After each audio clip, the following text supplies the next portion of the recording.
दोस्तों धरना निरंतर चल रहा है और अपनी मांगों को लेकर धरने पे जरूर आइए। बहुत जल्द हम लोगों की मांगे पूरी होने वाली हैं। 2-3 दिन में सारी चीजें आपके पास होने वाली हैं, इसलिए ज्यादा से ज्यादा संख्या में आइए, क्योंकि संख्या दिखाना बहुत जरूरी है। इसलिए ज्यादा से ज्यादा संख्या में आइए और इस वीडियो को शेयर करिएगा, चैनल को सब्सक्राइब करिएगा। आगे हम आपको दिखाते हैं। धन्यवाद साथियों।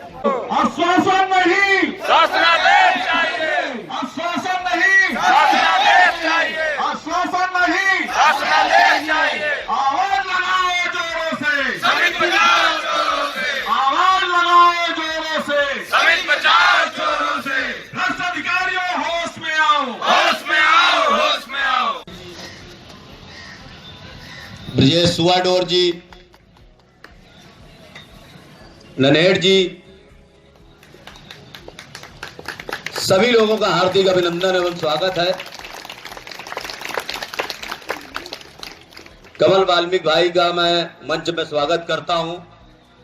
2 शब्द बोलेंगे, आप इनको भी सुनिए। यह कानपुर में इनकी सुनामी चलती है। मैं एक जोरदार ताली का अभिनंदन वो करता हूं कि इनके लिए बजाई जाए। आइए कमल वाल्मीकि।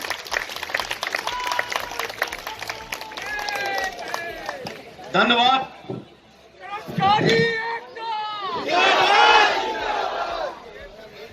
हमारे मनीष भाई का आदेश है कि 2 ही शब्द बोलेंगे।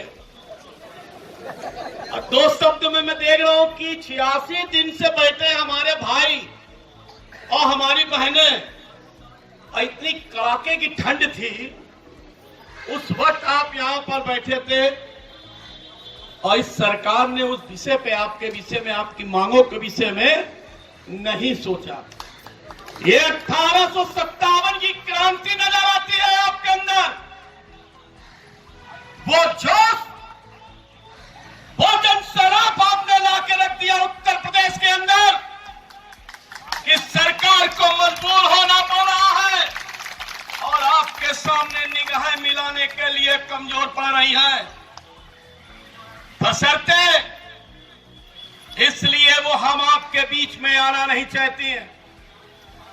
एक एक पल की खबर आपके यहां पे बैठने की, विधानसभा से लेकर मुख्यमंत्री तक है, लेकिन मजबूरी है हमारे भाइयों, हमारे दोस्तों, कि उसके बावजूद भी हमारे लोगों की मांगों को पूरा नहीं किया जा रहा है। जिस देश के ये नौजवान साथी, जिस देश की ये माताएं बहनें अपना बहुत सारा कीमती समय अपने बच्चों को सोते हुए छोड़कर घर से आकर इस पार्क के सुंदरीकरण को कायम रखने का काम करती है, हमारा भाई तपती हुई धूप में, कड़ाके की ठंड में आकर इस पार्क की साफ सफाई व्यवस्था करने को काम करता है।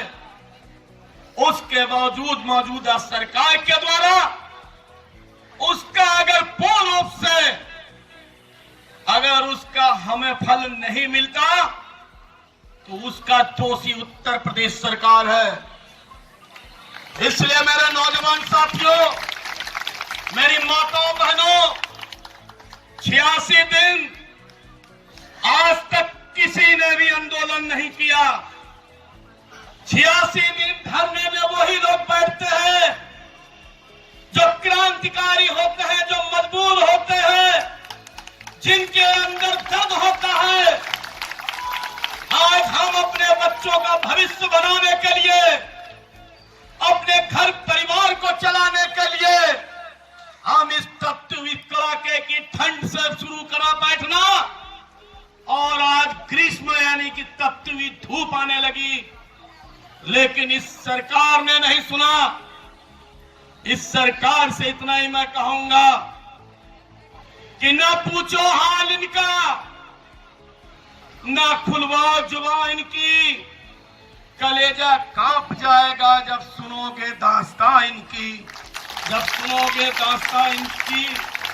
मेरे दोस्तों, उत्तर प्रदेश स्वच्छकार महासमिति का प्रदेश अध्यक्ष आदरणीय गोकुल प्रसाद आनंद जी, सुदर्शन वाल्मीकि विकास पंचायत समिति के सरपंच श्री रमेश चंद्र वर्षा जी, इतवारी लाल सेठ जी, हरभजन नन्हेर जी, और उत्तर प्रदेश ग्रामीण पंचायत राज के कानपुर के जिला अध्यक्ष आदरणीय भाई ब्रजेश सुवाडोर जी आपके साथ निरंतर लगातार रहेंगे।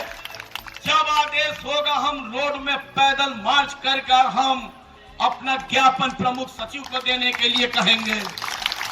हम ऐसे 86 दिन हमने जो काट दिए वो हम 50 जैसी रोड़ियां लेकर अब हम नहीं उठना चाहते। इनकी मजबूरियां हो गई हैं आपकी मांगों को पूरा करने के लिए।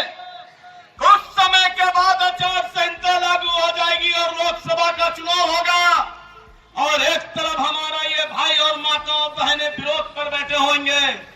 बहुत जल्द आपकी मांगे पूरी होंगी, इसलिए डरने की बात नहीं है। हम लोग भी आपके साथ हैं। बड़ी अजीब दास्तां है इस सरकार में कि जो 16 से करते हैं उजाले, जिनको किया है हमने देश हवाले, वही छीन लेते हैं हम लोगों से मुंह के निवाले, वही छीन रहे हैं हमसे मुंह के निवाले। इसलिए मेरे दोस्तों, मेरी माताओं बहनों, मैं बहुत कम समय लूंगा। अभी हम लोगों ने डिप्टी सीएम ब्रजेश पाठक जी के यहां पर ज्ञापन देने गए, उसी बीच पे हमारे मनीष विद्यार्थी जी का, जो राष्ट्रीय युवा वाल्मीकि दल के हमारे कानपुर जिला अध्यक्ष हैं, उनका फोन आया। हम लोगों ने जब इस विषय में जब उनके सेक्रेटरी से बात करी, सचिव से बताया, तो उन्होंने कहा कि वहां के धरने के विषय में पूर्ण रूप से जानकारी है। तत्पश्चात भारतीय जनता पार्टी के कार्यालय में जाकर all India Bharatiya Janata party के जो प्रभारी हैं भरत दीक्षित जी, मेरे पास आपका कोई लिखित कागज नहीं था, लेकिन हमने वहां पर भी आपके विषय में चर्चा की, तो उनको भी संज्ञान में है कि वहां पे लोग 86 दिनों से धरने पे बैठे हैं। तत्पश्चात विधायक निवास में लालजी प्रसाद निर्मल जी को जब ज्ञापन हमने कॉलोनियों के विषय में दिया, तो अभी हमारे सरपंच जी ने वहां पर कहा कि बाबूजी आपका मैं ध्यान हम अपने उन भाइयों की ओर ले जाना चाहते हैं जो लोग बैठे हैं कड़ाके की ठंड में धरने पर, तो वो भी कह रहे हैं कि उनकी बात चल रही है।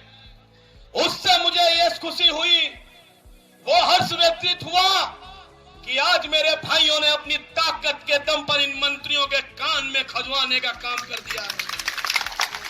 उनकी जमीनें डगमगा रही है, वो हिल रहे हैं, वो मजबूर हो जाएंगे।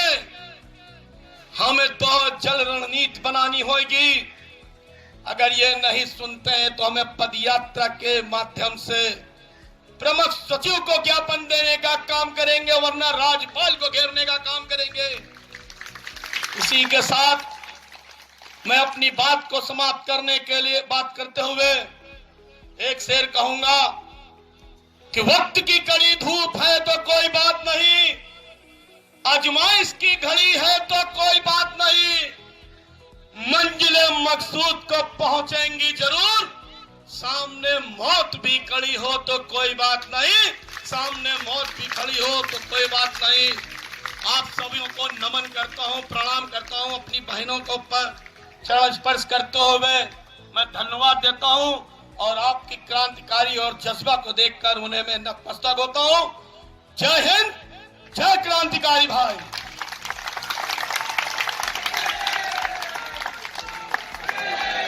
बहुत बहुत